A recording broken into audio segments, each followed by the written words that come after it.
Mr. Rob Hammersmith of Skid Row. How you doing, dude? Good morning. I'm good. How are you doing? I don't know, man. You're not keeping rock star hours being up at 10 o'clock, man.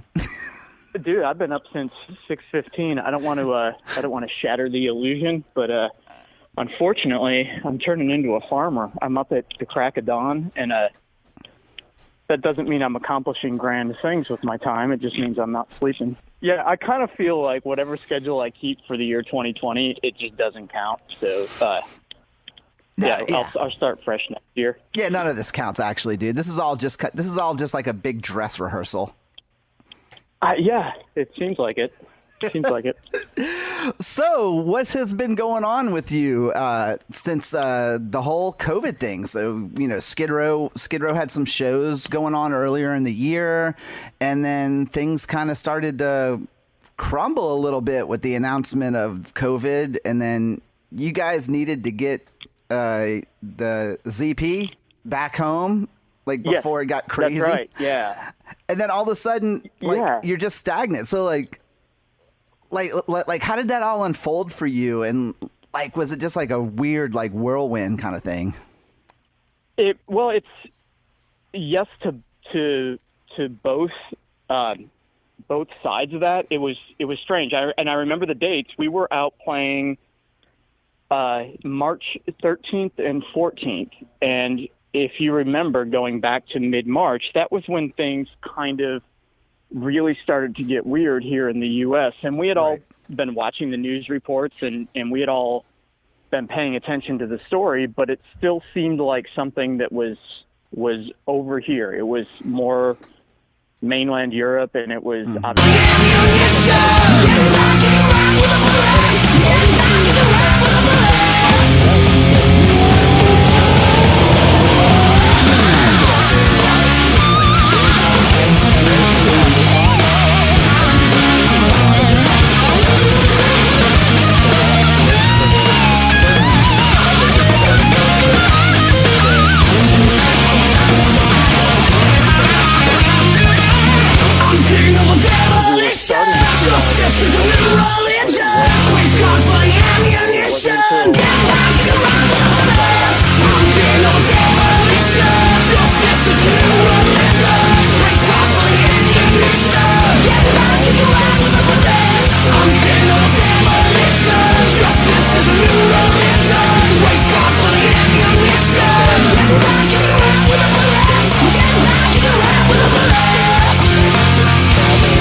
unknown things. Again, at the time, we all thought this was going to be, this will have us upside down for a couple of months or maybe a few months. We all really, at the time, just probably like yourself and like everybody else, we kind of thought that by summer we'll be back out there and we'll all laugh about this.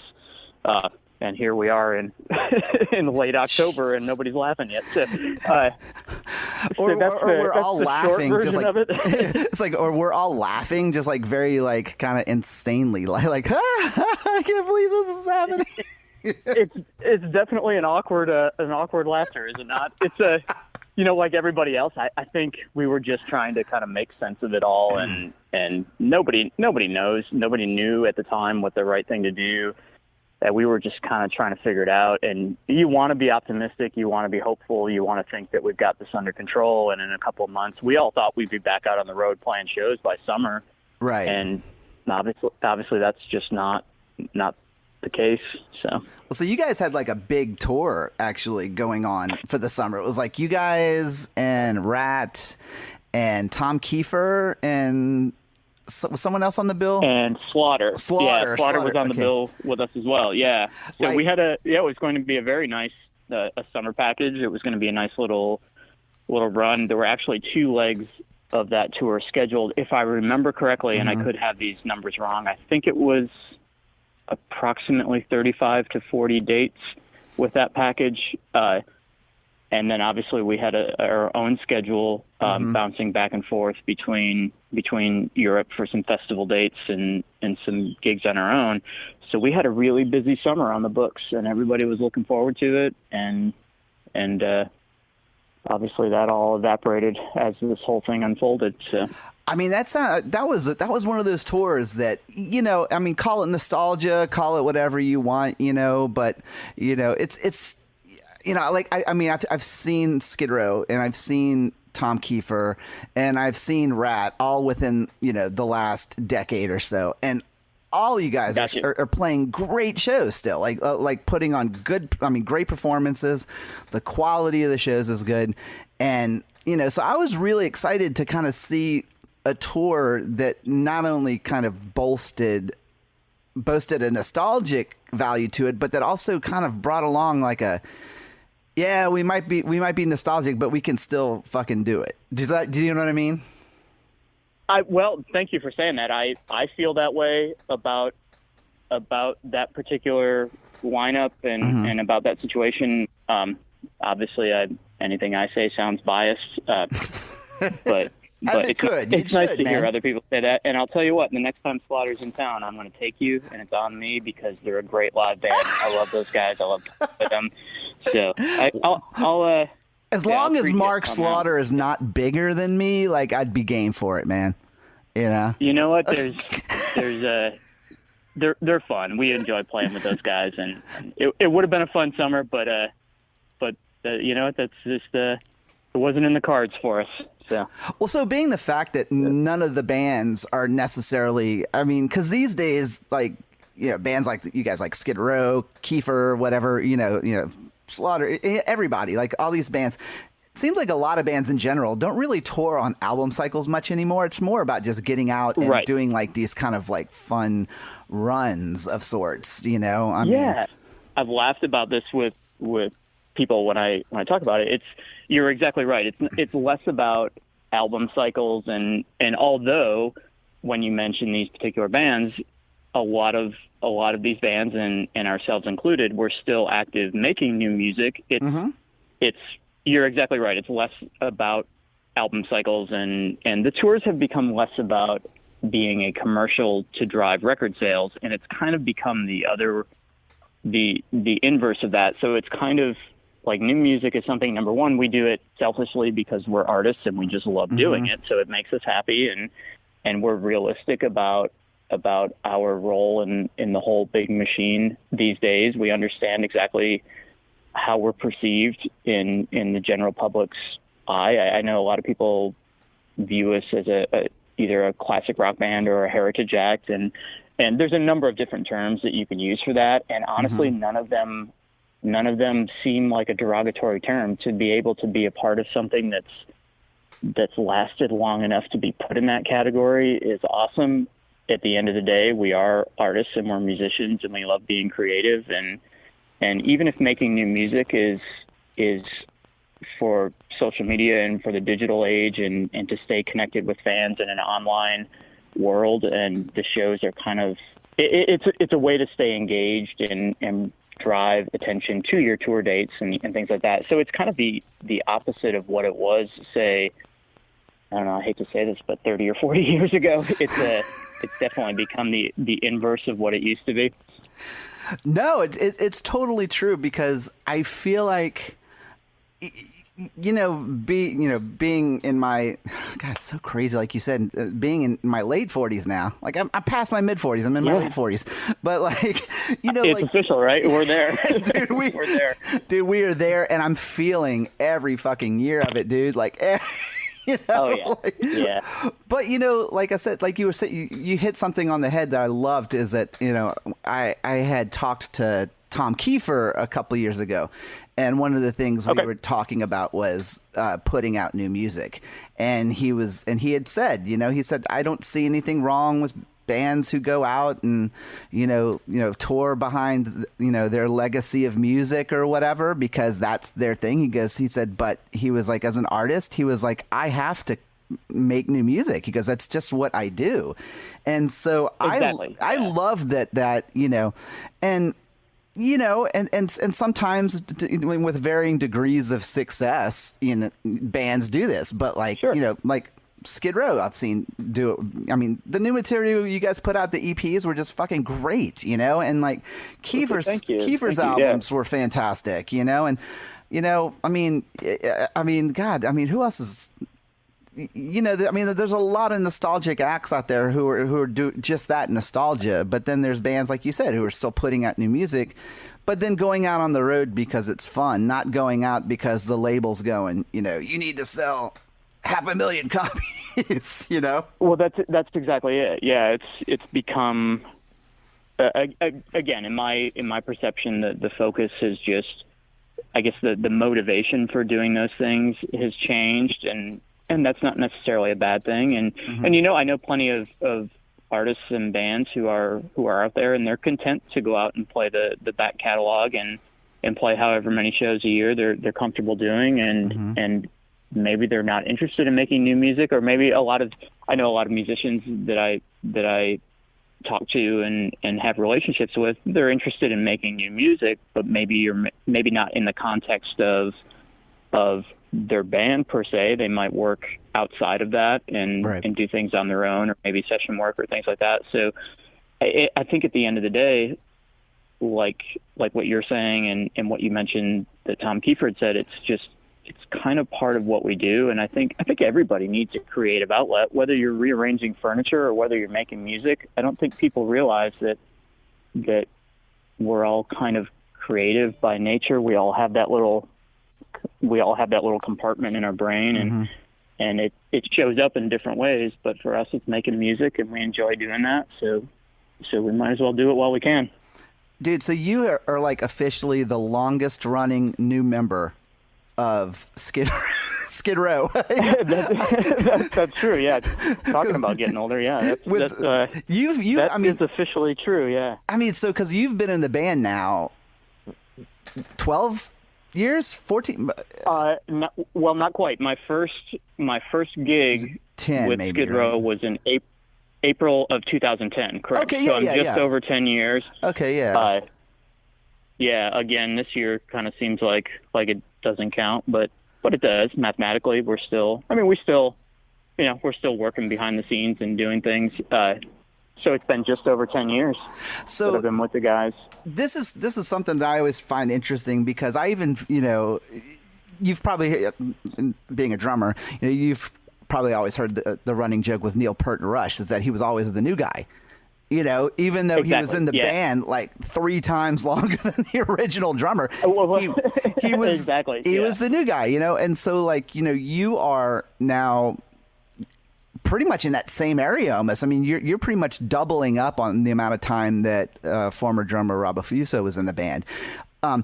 Is there still this kind of feeling of being the new guy, or do you feel pretty solidified as a member of Skid Row in a way that you feel like, okay, yeah, like this is my band?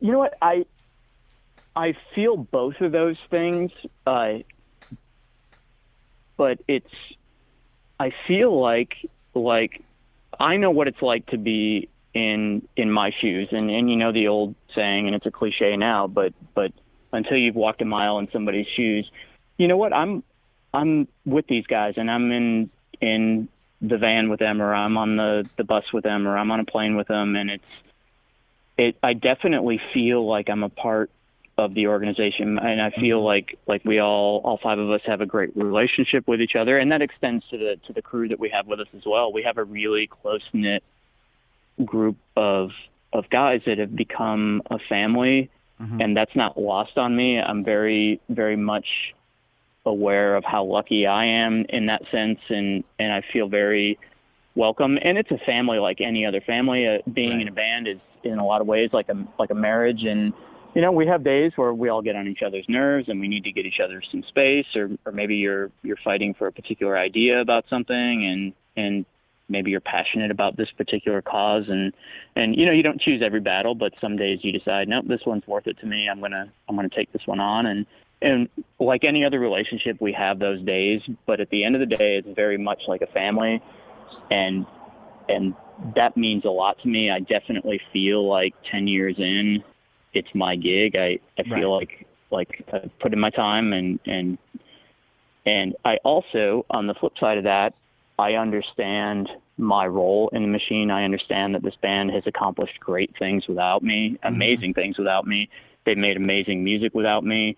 I understand people's nostalgic attachment for a particular lineup. I think that's justified. I think I have bands that I'm nostalgic for certain eras of the timeline for whatever reason. I don't really, honestly, I don't spend a whole lot of time worrying about that. I don't take it personal. I'm a fan of Rob Affuso's playing. As a drummer, I think it's amazing. I think those records were a huge part of my life prior to being a part of the band. So I don't take any of that personal if maybe people outside of the organization don't see it quite the same as I do. It's just not anything that I spend a whole lot of time worrying about, to be honest with you. My job is to play drums, and I've been able to find an organization that I seem to fit well with, and that's enough for me. So, I mean, I think you nailed it right on the head, is that when you talk about there's certain things that people attach themselves to, like whether it be a lineup or like a particular member or whatnot. And of course, I mean, you and I are very close in age, in that the sense that, I was listening when I was listening to Skid Row in high school, to me, it was the music, it was the songs, it was the band. Like, like to me, I had my favorite member of the band, like I had with any other band, like with Skid Row, it was, it was Rachel Bolan, because I was a bass player, and and so things like that. And so, but at the same time, in my older age, what I've noticed is that there's kind of this divide of fans. There's the fans who I would want to categorize myself with, where I still look at the band as a very current thing, and I go, I'm looking at it for what it is now. Like, is it good? Is it fun? Is it tight? Is it well played? And then there's the group of fans who are like, and again, I hate to talk shit, but let's say, like Motley Crue fans, for instance, like, where like they could care less how bad of a singer Vince Neil is, or the fact that they are lip syncing background vocals on stage, but they want that nostalgia. They want the glitz, the glam, the smoke and mirrors, That's exactly it. Yeah. Yeah. And it's, I guess it's a shame that some people are that way, but then the flip side of that is what we do is very, very subjective. Is that the right term? It's artistic. So it's, when you do something like what we do, whether or not we like to acknowledge it, you essentially put it out to the world for judgment. And it's true with anything artistic. That's true with anything creative. It's, as soon as you present it to the world, you're kind of presenting it to the world to have them form their opinion about it. And for us, we're okay with that. The one thing that I think there's a little bit of a disconnect with me, there's so many people who feel as though they have to choose. And anybody who knows the situation with our band understands that we do not have the original lead singer, and that's well documented. That's been covered so well that there's really no need to go into all that. I don't understand from a fan standpoint the people that feel as though they need to choose one side or another. It's not as though we were all best friends and then we got divorced and you have to choose who you're going to hang out with so the other person doesn't feel weird. It seems kind of silly to me. But you know what? People do that, and it's fun for them, and I understand it all. It's just not something that we as a band spend a whole lot of time focused on and dwelling on, if that makes sense. No, it totally makes sense, because like one of the things one of the things I always did have a lot of respect for, especially with Snake and Rachel, was that those two guys in particular, and Scotty to an extent, but mostly Dave and, Rachel because of their roles, is the amount of scrutiny and the amount of shit that they've had to just deal with. And, so when are you guys you guys need to get back with Sebastian or whatever. And never did those guys ever back down. And not only did they never back down, but they never seemed to just make a big issue. So it's my respect for them as not just musicians, but as people in general, to just be able to constantly have to take that, faced, head on, and just to be we're happy, you know what I mean? And I think I'll tell you what, it's easy for me to see both sides of it, given the situation I'm in, and for a lot of people who don't see both sides of it, I'll tell you what, there's a ton of integrity. There's a ton of class on our end. Anytime you hear those guys talking about it, it's in response to somebody else asking them the question. Right. Everybody in an interview feels like I'll be the 500th person to bring it up, and then somehow or another I'll get a different answer. Well, you know what? They've been consistent. They've been classy. They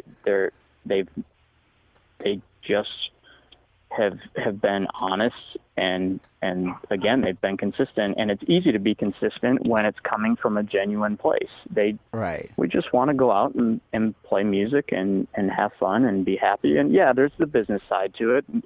It's foolish to think that there's not, but our numbers are not other people's business to tell us, what we need to do as a band. That's our decision to make, and that's their decision as original members and founding members, and I put Scotty in that category as well. Right.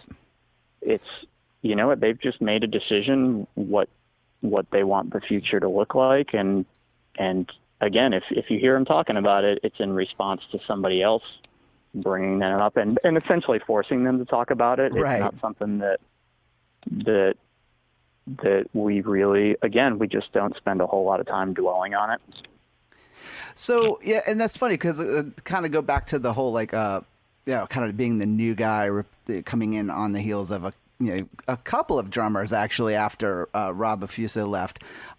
That's right. You came in as a fan, obviously. There's some trivia questions in there as well. There's more than a couple. We'll have that conversation at the end of the end of the chat here. So on just let me see if I can remember. I'm gonna try. I'm hoping you know him. Also, let's see. After Rob, they had a guy named Charlie and. Charlie Mills. Yep. And then they had David Garza.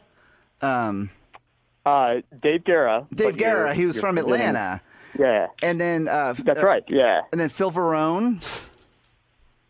Correct. Yeah. These are slightly out of order, but yeah, you're getting them all. And then you. One that was in there. Well, there's a drummer by the name of Tim DeDuro who was in the band briefly as well. And he had a stint with the band Slaughter as well, and he's been around the scene for quite some time. And he is in the timeline as well. So yeah, there's a few in there. Well, so of course, probably in your position, you're not really looking at going like, oh God, I got to follow Phil Varone. You're more like, okay, I've got to cover this shit that Rob Affuso did because this is like the legacy music. Was there anything well, just to reiterate something too, is that one of the things I always loved about Skid Row as a young person and even now as an adult is the musicianship. I've always been a fan of bands' musicianships, and I always thought that Skid Row's musicians were sadly underrated and overlooked as far as how good of players they were individually and as a unit. Again, yeah, it seems biased if I say something like that, but if I put myself back in the role of a fan or a kid growing up listening to those albums, I definitely agree with that. I think they had a bit of a unique sound, but they had some elements that I think you had to listen a little bit deeper or kind of look for. It's easy to, they wrote a lot of great songs as well, and it's sometimes that overshadows, not in a bad way, but there are some other elements to what made that band so successful, and sometimes it goes overlooked. Oh, absolutely. But like, so for you, kind of, coming in, behind the kit, was there anything that when you got down to it and you started working with the band that you were like, wow, this is a little more complex than I thought? Because I feel like sometimes with bands like Skid Row, even up on the surface, it might sound kind of meat and potatoes, but then if you really kind of break it down instrument per instrument, you're like, okay, that's a little bit of work, like, was there one particular, was there like a particular song that you were like, oh man, okay, yeah, I need to work on this one a little more? Well, you know what, that's a really good question. And anybody who is a musician, anybody listening to songs, it's, maybe you've listened to the songs and you've heard them your entire life, and maybe you've heard them on the radio, and we've all driven around with our friends and cranked the tunes, and we all know the arrangements, we all know the songs, we all know how to sing along in the car. Right. And then there comes the day where you have to listen as a musician, and you have to listen with the intent of recreating this on stage. And it's a little bit, I say a little bit, but as a musician, it can be a different mindset. It can be a different approach to, okay, now I've got to dig in here, and now I've got to recreate this, and I've got to recreate it more.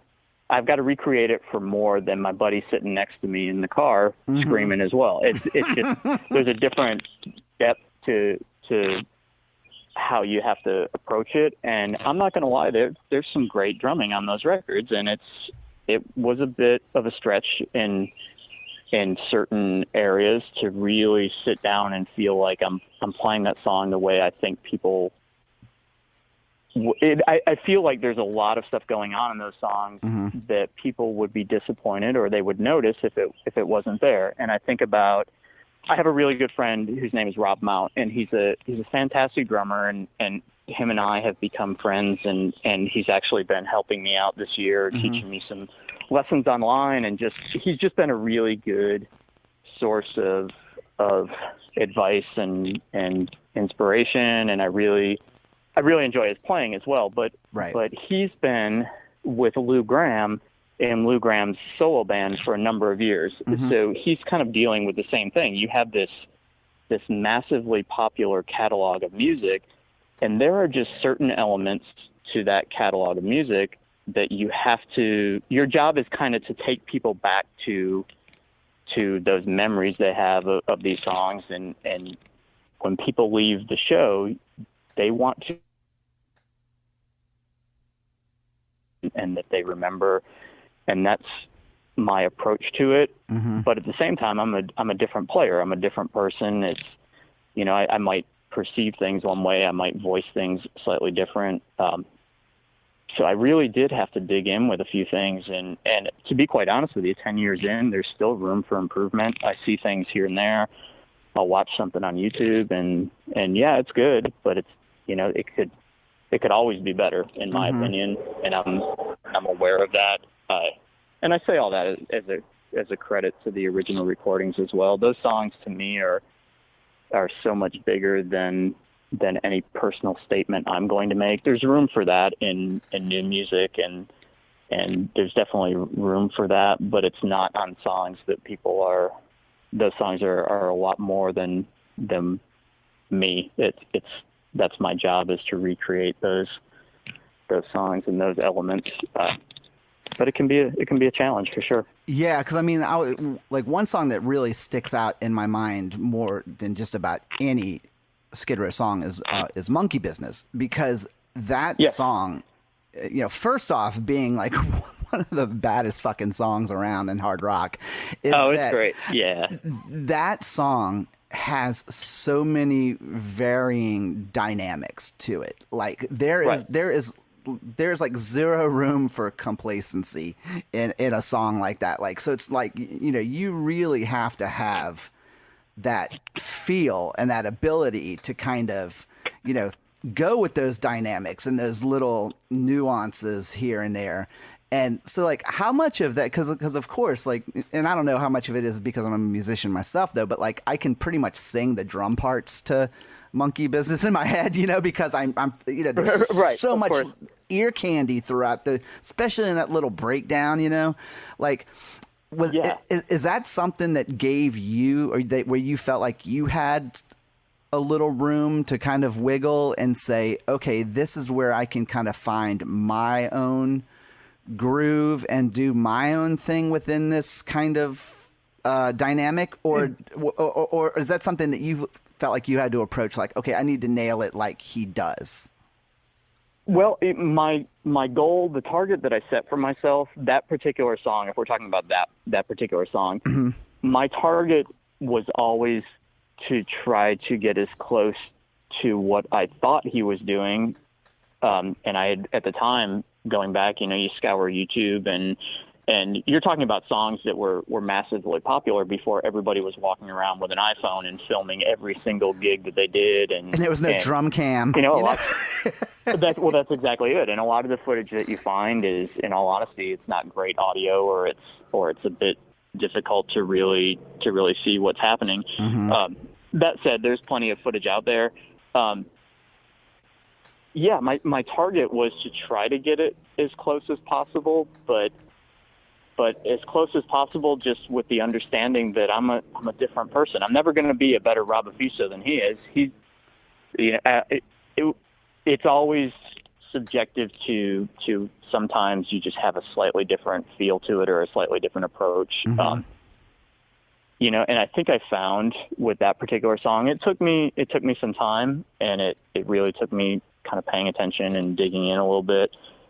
I think I've gotten close with it, but I still occasionally I'll hear something that you know what, that could be a little bit more solid, or mm-hmm. the arrangement of that particular song has kind of evolved through the years. Live, we occasionally improvise a middle section. Yeah, like you extend that little breakdown. Yeah. That's it. Yeah. Yeah. So those are my moments. Those are my moments to go ahead and stretch out a little bit, and sometimes the music doesn't even call for me stretching out. It just kind of play the support role and mm-hmm. let Snake and Scotty do their guitar solo, and you kind of have to understand that as well as a musician. But it's fun. It's something that I really enjoy. The whole idea of chasing these little nuances and X factors, and then you get to the stage and you're full of adrenaline, and maybe you've had a beer and it all goes out the window anyway, and you just hold on for dear life and do the best you can. So there's always that as well. Yeah, it's so funny because I totally agree. You can never really plan like you can go, you'll be on the wings of the stage going like, I'm going to fucking kill it tonight, and you get up there and go, oh my god, my monitors are out, and like. So I'm 99% sure that it's a quote from Mike Tyson, but I'd have to go back and check, but I'm 99% sure. And it's one of the best quotes, and it's just amazing how often in my daily life it applies. But I believe his quote was, everybody has a plan until they get punched in the face. So it's kind of like I feel like that's just, it just applies to so many things in my daily life. I can sit home all day long and come up with the best laid plans, right? And then when I get out there, it is what it is. That is the best analogy to playing live. I think I could, I might need to just get that tattooed somewhere on me, because that's such a great line. I feel like it definitely applies more than to just definitely more than just boxing. That's for sure. Well, good. Yeah. Well, so the other thing too, and this is like a curious question for me, because I'm just so dorky about shit like this, is that as a visual person who loves, I love drummers. I love drum sets. I just think drum sets are just badass. The minute I get behind one, it's like driving a stick shift. I have no idea what I'm doing, but like to look at them, I'm like, oh my God, Tommy Aldridge's drum kit from like the '88 Whitesnake tour with the big cage and everything. It's like, why not go the big, huge, like double bass setup and whatnot, and as opposed to the set that you have? Because obviously it works great for you. I'm not saying it doesn't, but do you know what I mean? I'm thinking like, just from someone who's not a drummer, who's visual, and who sees like bands with double bass kits, and then some bands have single bass kits but play double bass, and so I mean, like, right. What is like, why not go big? You know what? That's a really good question, and it's an interesting question, because one that I've not been forced to actually come up with an answer. Well, now you got to. Honestly, this is maybe not the most entertaining answer, but I think I'm just comfortable and set in my ways. Mm-hmm. And I'm so used to, if I close my eyes and envision myself behind a drum kit, I'm playing what I visualize, and I'm playing what I see in my head. Mm-hmm. That said, we have actually talked about doing some things differently with the stage and production for this coming year. And something that I've been wanting to do is kind of revamp the drum kit. It's a good question. I think I don't remember exactly what drummer it was that they were asked about a cowbell or something like that, and the response was pretty accurate. It's, well, as soon as I hear a cowbell in my head, then I'll put one in the kit. And I guess I've been playing drums with a certain configuration for so long. It's what's in my head. It's kind of, if I had these ideas and these things rolling around in my head that required all these other things, I guess I would go out and get them. But for now, it's not something that's there. I would like to do. Believe me, I'm into the aesthetics of it all and the style, and it's amazing how the style of drum kit can kind of change the vibe of a stage. And we're definitely looking at possibly doing some different things for next year. So this might be my motivation to beef it up a little bit. Well, if you need help, dude, I'll now you got me thinking a little bit. I'll totally help you build it, man, because your shit will look like Terry Bozzio shit. Will you help me carry it around? Will you help me carry it around and load it in everywhere? I'll tell you it's what. Not the building it that bothers me; it's the carrying it around. I'll tell you what, man. If you can get me a bunk on a bus and like just pretty much feed me Taco Bell and McDonald's, I'll do it. All right, well, we'll call talk. it. If your bunk isn't taken up by all these extra drums, we'll work something out. We'll work it out. Trust me, I'm sure Lizzie will be more than happy to like part with me for a few months. She'd be like, yes, please, Skid Row, right. Take him on the road for a while. All right, don't feel any obligation to bring him back. Yeah, just put him to work. So it's like, but that always did fascinate me though, because like this is what I love about doing these podcasts with people, is that like I never really go in with a plan, but then somehow they always kind of steer in their own direction. And and being that we're kind of talking about drums, like one of the things I always that just made me like just clicked in my head was I remember Robert Sweet from Stryper, like on the old Stryper albums, like. When it listed, what the credits were, Michael Sweet, guitar vocals, Oz Fox guitar, and it would say Robert Sweet, visual timekeeper. And I was like, that's fucking brilliant, because he kind of made it this kind of a visual thing. Do you know what I mean? Like with the drums set up sideways and with the whole, he had the rack, it's kind of like a U-shaped It's crazy. And he still does that. It's super cool watching him play, because he does exactly as you described. He sets up sideways, so the crowd gets a different vantage point than you would with the other 99% of the drummers that you've seen in your life. All of a sudden, you get to see kind of this little sneak peek into what's going on back there. But then if you'll notice his kit, and he's been doing this for a very long time, but he'll surround himself. He basically has floor toms all around him. So that's a very unorthodox way to set up a drum kit. But when you watch him play, he uses them, and it looks natural. And I would love to actually talk to him about it and just find out what came first. Did you just wake up one morning and have the idea to do it and then start using them, or did you play drums and always wished, man, I would love to have another floor tom here because I have this idea in my head.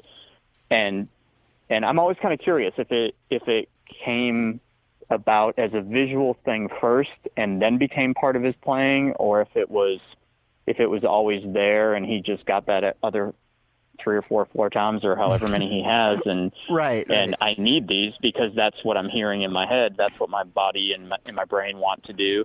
I would find a conversation like that to be interesting, but I think all that stuff is fun, and I guess my criteria would be, do you use it? If you're just going to set it up there for a prop and you could easily get by on 3 drums, that's something that just wouldn't really interest me. And for drummers who are doing that, that's fine. If that's your gig, if that's the way when you close your eyes and you envision your band on stage and you envision the look of your stage, that's yours to do with what you want. I would just want to feel like there's a purpose for having all that. I wouldn't want it up there as just a prop, if that makes any sense. No, it totally makes sense, because it was funny. Is like I was thinking, because as we were talking, I don't know if you've seen it, and if you haven't, I'll send you the link to it. But there is like behind drum kit footage of Dave Lombardo from Slayer playing when they did that Big 4 show at Yankee Stadium years ago.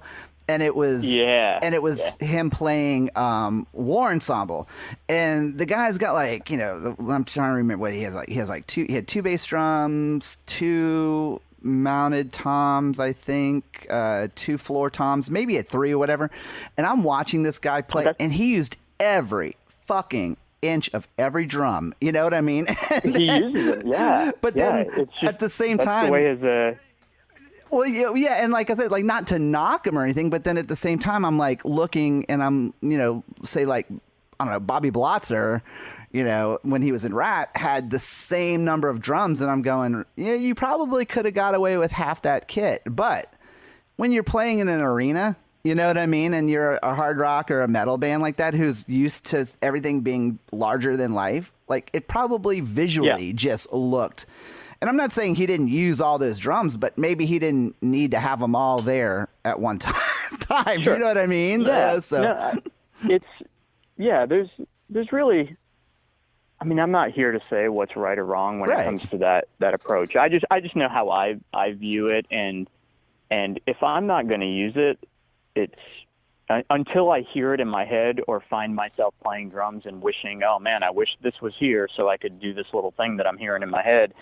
Until that happens, I don't really, I've gotten to be quite comfortable with my setup. And there's a lot to be said for just forcing yourself out of your comfort zone as well. So I should probably take a harder look at that after this many years, but it seems to be working for me so far. So we'll see. I read a really cool story somewhere years ago about Nico McBrain from Iron Maiden, where they were, and I forgot who it was. They were either on like this was like decades ago, like they were either playing a festival or something, but Tommy Lee from Motley Crue, and then like I think 2 or 3 other really famous drummers, hard rock drummers at the time, were sitting behind Nico McBrain's kit because they wanted to see how his feet worked, because he does all these doubles and triplets with a single pedal, and they could not, and they did not believe that he only had one. And I was thinking to myself, like, that's fucking great. So for you, is there a specific drummer where you kind of look to kind of like that might be out of your genre, like you said, but then you just be like, I admire the fuck out of that drummer?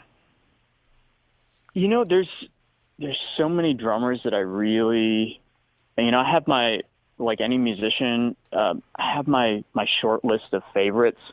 And some of my favorites, it's, I don't know if this is really the question that you're asking, but I have some drummers that I'm really enamored with and fascinated with, but I don't know that they're actually an influence of mine. I don't know if any of their stuff shows up in my playing. No, that's exactly kind of what I was getting at. Yeah, exactly.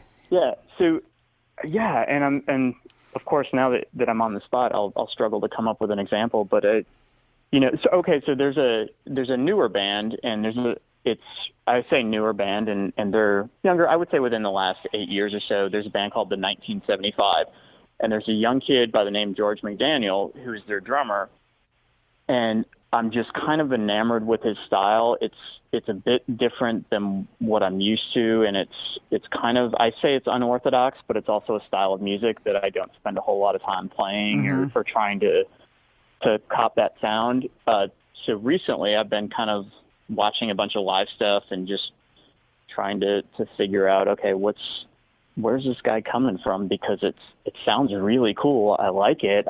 There's something about it that's drawing me to it. I just can't really, if I were to sit down and play, I just don't think that way. It's just a different way of approaching it, a different way of hearing things. I think Stuart Copeland is a huge example of that. I love his playing. I love his style, his energy, but I sit down behind the drums and it's just not in my head. It's not in my voice behind my instrument, if that makes sense. No, it totally does. And he's got a very unique sound. Yeah, because there's something about having an admiration for musicians or even people who play the same instrument that you do that, like you said, might not influence your sound or that you might not even remotely play like, but that admiration kind of reflects to you as a player in the sense that it's almost like a sign. Instead of an influence, it's more like inspiration, if that makes sense, you know?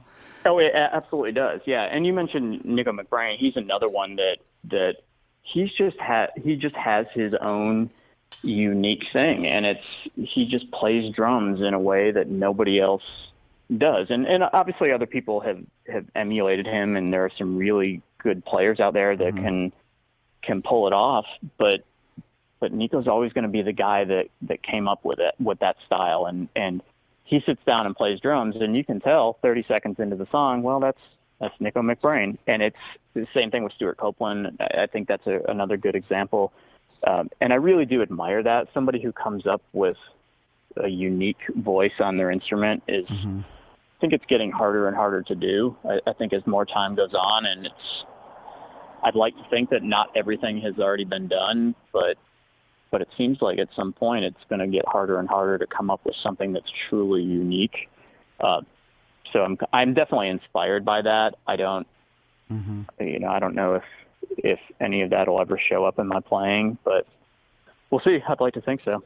Yeah, but sometimes just the inspiration is enough to influence you in a completely different. I mean, because there's like, I'm a guitar player in a roots rock band, but like I love Robert Fripp from King Crimson and Jacko Jackson from King Crimson, and I love Steve Vai and guitar players that I would never even like if I picked up a guitar, I couldn't play anything that those guys would play because it doesn't come out of me the way it comes out of them. But I think that's right. Yeah, their passion for the instrument and the way that they have become innovators in a sense is an inspiration enough for me to continue to play, because I kind of look at those guys and go, okay, so maybe it's not all on me to try to come up with this kind of, like you said, like this unique voice. They've got it covered, but it does inspire me to keep playing because it reminds me that there's so much to it than what we see in front of us. Like you said, like if you're sitting behind, six drums, Tommy Aldridge sitting behind six drums next to Tommy Lee sitting behind six drums is going to sound completely different, even if they're the same drums exactly right, and tuned completely the same. So, we've all got our own voice, whether it's as distinct as other ones, it's debatable, but I think that it's hard to not have your own voice when you sit down behind your instrument. I think you're right. And maybe as individuals, you and I, maybe we're just too close to it. Maybe I don't hear it in my playing because I've lost the ability to kind of listen. You know how it is when you're playing guitar, or when you're writing songs or you're doing in the context of what you do, you're hyper focused on these small details and these things that you're working on, and maybe something, a part that you're chasing, and you just don't feel like it's quite there yet. And you get so hyper focused on a lot of that I sometimes lose the ability to just listen as a consumer of music, if that makes any sense. I think I do have a tendency to go down that path, and it can be good. I mean, obviously you want to push yourself and you want to strive to be at a certain level, but you can sometimes lose the ability to play naturally and really just objectively listen to it and say, okay, does that really have to be as perfect as I'm trying to make it? But in context, in the song, in the music, with my bandmates, does it sound good? Does it sound exciting? Does it sound fun? Does that, it's not always about being perfect, but I tend to run with that sometimes and really just get too focused on things that don't really have much to do with just playing music. Kind of like what you said, sometimes we don't always hear what we're doing because of being so close to your own music. This is where the whole like the validation aspect comes in. I've been working on a new song here at the house, on my recording software and playing all the instruments myself. I've been working on it for probably a good solid 2 or 3 weeks. And like last night, I finally just had to say, ask Lizzie. I was like, hey, we used to sit down and listen to this. Like, my wife's not a musician. She's a scientist. What I mean? But I needed to step away from it because I was getting to the point where I was no longer able to actually hear what was coming out. You know what I mean? And so for her, and then when she sat down and listened to it, and she was like, sight of the horizon after a while. That's exactly what it is. And then you also run this, this risk of, I always call it Chinese democracy syndrome, where you're just like, oh my God, it's not done. I have to add this. So at some point, it's like, we got to step away and have someone else go, okay, done or no? You know what I mean? So. Yeah. It's amazing to me that's such a challenging thing. It's as artists or as musicians, songwriters, whatever it is. I know painters do the same thing. Oh yeah. People who cut hair will tell you that they do the same thing. They'll sit and look at somebody's head and they'll just pick and nibble at these little hairs. And if you don't just call it done, they would just shave everybody's head and send it out the door, and they would just keep cutting and cutting and cutting and try to. Every time you try to even up one side, well, then you got to go back to the other side, and it's a really difficult thing sometimes to just know when to call it done. And this is a snapshot of where we were in this moment, and it sometimes is really, really hard to know when that moment is. Right. And a lot of times it should have been a week ago, and you don't realize it until you've gone a week past it. And it can be a difficult thing for sure. And it's that part of that with me is the insecurity of if I'm not quite confident about something, it's like I just feel like if you just give me one more take or one more day or one more week or what, right. I'll get it. And then sometimes you just have to walk away and say, you know what, that's where I am. That's a snapshot of where I am. That's how I play drums. That's what I can do today. And sometimes that's a little bit of a humbling experience, I think. Oh yeah. Well, dude, I swear to God, I feel like this became drum talk, so which I love. It really did, yeah. Because again, like I said, I had no idea. I was just like, so when's Sebastian coming back? No, I'm just kidding. But do you know what I mean? Like, I loved getting into this with you, and I feel like we could talk drums all fucking day, man. So maybe we need to have a show. Well, that's the problem with me is I could. So I don't know if your listeners are going to be quite as entertained by this as you and I were. Hopefully you got some drummers out there listening. I can. I was just gonna say, as a person, as a listener myself, you and I have talked about this too. Is that we're big dorks about music and musicians and bands that we love. Yeah. So I like hearing things that are not just the average, questions. What's your favorite song? Whatever. Yeah. I mean, it's kind of a. It's cool to kind of be able to kind of get into some aspect of somebody that they don't get to talk about a whole lot, and it's sad that the drummer from Skid Row doesn't always get to talk about drums as much as he wants to, but God damn it, you talked about drums for almost an hour with me, dude. So, well, I appreciate you giving me the outlet to do that. It's nice to unload a lot of that drum talk I've been keeping inside. Tell your wife that she's welcome, man. Oh yeah, she's gonna be happy. I've got it out of my system for at least the next 2 days. So exactly. Well, look, dude. Well, I'm gonna let you go and everything, because like I said, we could do this all day again. But thanks again, man. And obviously, you know everything's kind of on hold right now with Skid Row and you know, new music and stuff. But we're gonna hear some new music, right? Like, you definitely are. Okay. We don't have an exact date, and I know we've been saying that for a while, but we're working on it. And this is kind of the short answer, but when we feel like it's time, when we feel like we're ready and we've got the product that we want to put out there, you guys will be the first to know. It won't be a secret, and we're working on it. And we just, going back to what I said earlier, we're just taking our time and doing this for the right reasons and having fun with it. And when the time is right, it'll get out there. So, and we definitely haven't abandoned the project. We're enjoying the process and we're working, even though this year's been a little weird for everybody. It's still happening. Well, good, Dan. Well, look, I'm super psyched. Hopefully we'll, next time we talk, we'll actually be like sitting at a bar or something and doing this live, and not that would having be nice. to worry about shit. But I know. Yeah. Hopefully we'll be hopefully things will be different. That's for sure. But, I know, dude. Well, we'll see. Well, thanks again, Rob, for taking so much time to talk today, man. It's pleasure Thank as you. always, yeah, dude. It's always a pleasure. Can't believe what you've been told. There's such thing as zombies or an alien apocalypse. Got the matters in control.